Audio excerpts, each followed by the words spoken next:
আমাদের বাসা শেরপুর সদর। এখন অভিভাবক আমার শ্বশুরবাড়ির লোকদের হয়রানি মিথ্যা মামলায় তাদের আছে।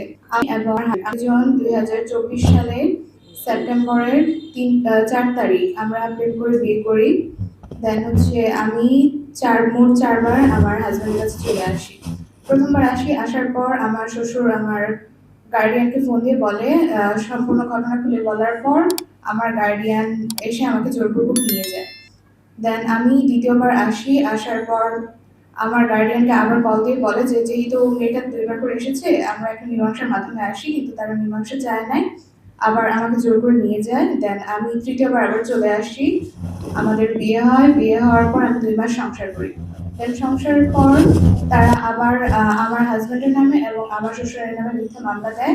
নারী নির্যাতন, অপহরণ এবং ধর্ষণের মিথ্যা মামলা দেওয়ার পর তারা তাদেরকে ধরে নিয়ে যায় এবং আমাকে ধরে নিয়ে গিয়ে তারা বিভিন্নভাবে ভয় দেখায় যে তুমি যদি এভাবে না বলো বা তুমি যদি তোমার বাবার জিম্মায় না যাও, তাহলে তোমার হাজবেন্ড এবং তোমার শ্বশুরের ক্ষতি করা হবে। দেন আমি ভয়ে তাদের কাছে চলে যাই। দীর্ঘ 9 মাস তারা আমাকে নির্যাতন করে। নির্যাতন করার পর যেহেতু আমার বিয়ে হয়েছিল, আমি সংসার করছিলাম, আবার আমি আমার হাজবেন্ডের কাছে চতুর্থবারের মতো চলে আসি। চলে আসার পর এবার তারা যখন হাজিরা দিতে যায়, দেন হচ্ছে আমার হাজবেন্ডকে আবার আটক করে পুলিশ দিয়ে।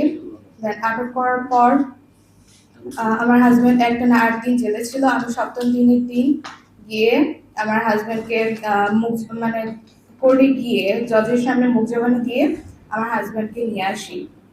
এরপর তারা এখনো তাদেরকে হয়রানি করাচ্ছে যে তারা বলে আমাকে গুম করে রেখেছে।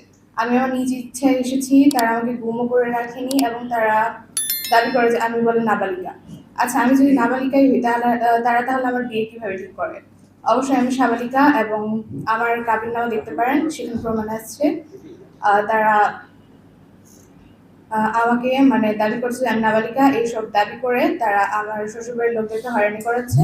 তাই আমি সকল দেশবাসী ও সরকারের কাছে এর বিচার চাচ্ছি আমার বাবা মার বিরুদ্ধে। এখন আমাকে